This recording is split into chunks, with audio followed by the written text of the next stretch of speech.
Well, welcome to Lecture 2 in our first module in Organizational Systems and Behavior. And we were talking about what is an organization and how does it function, then started to get into the things about organizational behavior and how do we define that. And I said I didn't want to get into this next slide just because it's a little bit more involved, so I didn't want to run out of time or make that video too long for you. So what I want to talk about now is a couple of different perspectives on organizational behavior and organizational communication. Again, organizational communication is a separate module. We're going to talk about that. It's a whole field of study as well. And wow, it's interesting. Your organizational behavior programs at a college, so I'm talking academically here. I mentioned that it's a field of study. It would organizational behavior would be housed in typically your business or your management. School of Business Management division is where you're going to find your org behavior courses and majors. Organizational communication you will find housed in your division or department of communication, where you're also studying interpersonal communication and things like that. It's just interesting to me because I kind of, in my doctoral program, I wasn't in either one of those programs. I was in kind of an interdisciplinary study area, and so I kind of had a foot in both, and it was just interesting to me to see how much connection there is. But those professors they were like, we're different. The org com people, the org behavior, and the org behavior, the org com. But really, there's a lot of similarities. So anyway, what I'm pulling from here, it relates to org behavior, but actually comes from the organizational communication world. And it's this, and so there's kind of a couple of different ways of viewing organizations. One of them is the container view. And the container view is kind of a older kind of classical management. Again, we'll get into that traditional mechanistic kind of way of viewing an organization. Meaning, I'm going to hold up my water bottle here. So I have my water bottle. It's a container and it has water, right? The water is contained solely in there and it stays in there until I pour it out or until I drink it all. So that's a container. I think we know what a container is. Well, the idea behind the container view of an organization is the organization is basically its own isolated kind of thing. So the organization lives inside of that brick and mortar building, and that's it. And so it's almost the idea of when a person enters work in the morning, it's almost like they cease to be themselves, they cease to be anyone else, and they just come in, work, and then they leave. It's interesting. I don't know if you're familiar. I haven't watched the show, but I've read about it just because it's an interesting concept and it connects to this. It's on Apple TV and it's a show called Severance. I think they're in their second season now. But it's kind of a psychological kind of interesting concept. But basically the idea is this, as I read, is certain people who work for this company agree to, in essence, when they enter work in the morning, something happens and it triggers that now they're a completely different personality, and so that when they're at work, they don't remember who they were outside of work, and then when they leave work, they don't remember life inside. So it's two separate lives. In a way, that's kind of the container view. That's kind of how people approach it. Now, not from the science fiction standpoint, but just your work life is your work life and your personal life is your personal life, and never the two shall meet, and things like that. So that's the container view. A little while later came along this human interaction view. And the human interaction view says that it is people who make up the organization. So again, the container view would say that brick and mortar building is the organization, and you as a person, you enter it. And in essence, the organization acts upon you. Rather than the human interaction view says we as people, we create the organization. So in a way, organizations are always undergoing transformation. Why? Because different people come and go. And it isn't just the leadership. It's all of the people involved. Because again, sometimes we think about how maybe a president of a college or a new CEO of a company or something will kind of change and shape the organization differently. True, fair enough. But the argument would be much more on a daily basis. It's the, if I can put it this way, average person, average worker who has a lot more influence on shaping and molding the organization. So that's the human interaction view. And then there's the view, which kind of ties into in a human interaction view. They're not mutually exclusive, but it's this concept of what we want to do with our organizations is have a balance of creativity and constraint, because the container view is very constraining. This is it. These are the rules. This is set in stone. Don't change it. The human interaction view can be very malleable. That's the word I'm looking for. Very malleable, very changeable, and so there's just a lot of creativity because new ideas and everything else. Well, the kind of middle of the ground or middle of the road perspective would be we want a balance of creativity and constraint where there are rules, there are guidelines, there are structures in place in our organization, but we also want people to feel free to create and to explore different ideas and to come up with new ideas.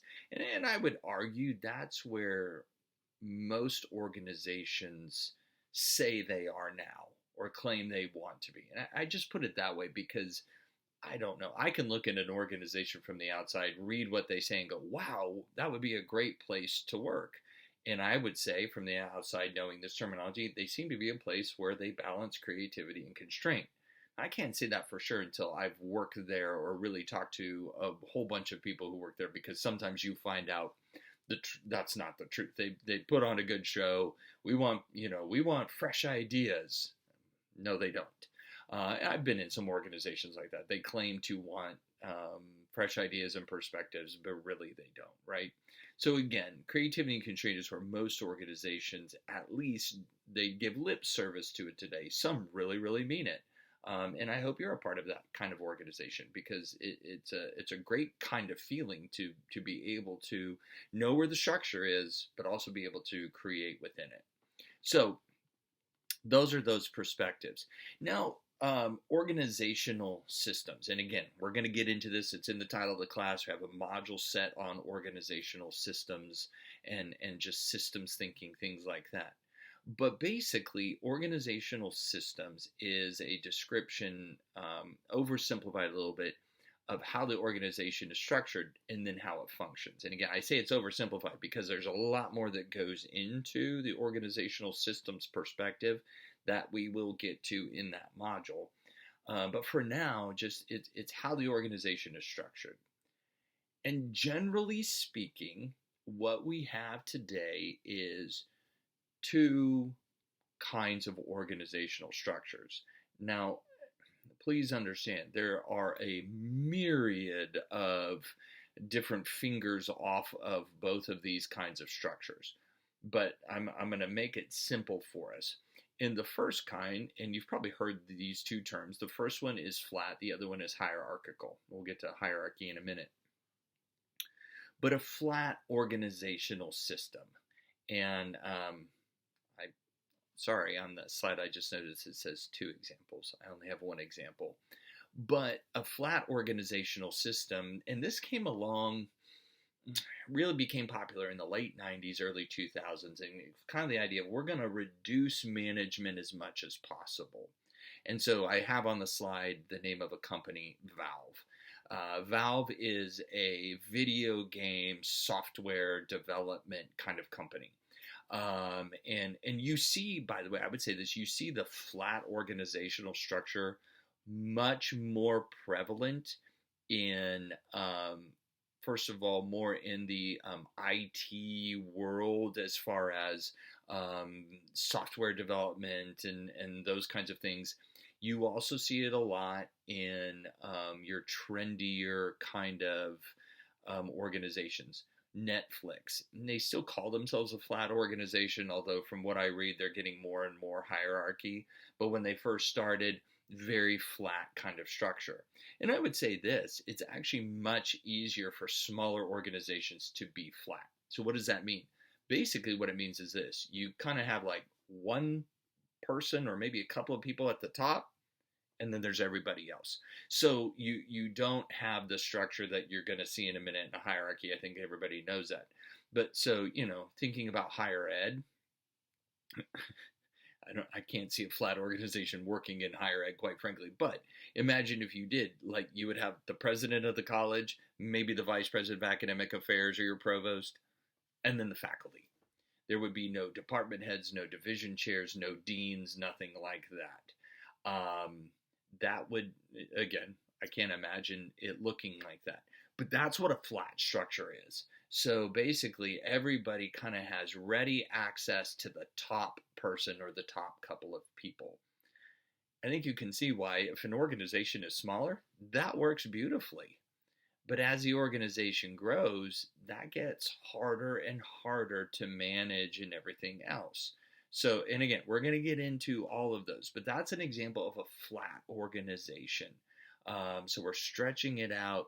Now, what goes with a flat organization is typically a lot of empowerment for decision making for everybody. So you have the power to make decisions within your sphere of work and your sphere of influence. Make those decisions. You don't have to check everything with the boss. Nobody's looking over your shoulder. Usually with flat organizations, you're going to find what a lot of companies have now. There's no PTO, like there's no mandated limits. It's take it as you want and as you need. We trust you. Much more flexible working hours. Perhaps you're much more as far as hybrid work arrangements, working from home, all of that. All that's going to be very typical of a flat organization. So then moving on to the hierarchical, that's always a fun word to try and say, kind of organizational structure or organizational system. This is one, and you see the diagram that I have on the slide there. I don't think there's much I need to say about hierarchy, because my guess is most of us have been in a hierarchical kind of organization. And that's not a bad thing. I think sometimes we look at these and it can become, oh, hierarchy is bad, where, we use it as kind of a derogatory term. Hierarchy can be very useful. It can actually be more efficient at times in a flat organization, depending on the size of the organization, because then we know who to talk to. And plus that, then what we get into is the top person doesn't have to make all of the decisions. And so imagine in higher ed, if every time, so using, flat organization, I have a student who doesn't like the way I graded their paper. And so now every single one of those we have to take to the president. And so now the president is bombarded daily. I'll use Dr. Nabel at Clarkson. How can she get any other work done if she's fielding these faculty staff complaints or student complaints about faculty staff? All of that's just part of college life, right? Well, she would never get any work done as far as like work for being the president, fundraising and vision and direction. So we can understand where the hierarchy is so important as your organization is bigger and depending on the structure. So again, these are two very broad examples as far as flat structure, hierarchy. A lot of room in between. If you want to think about them on a continuum, and there's a lot of room in between as far as where an organization is closer to. But hopefully that helps you start to think about structures and systems and things like that. I'll have one more video for you in this introductory unit, and then we'll let you move on to Unit 2.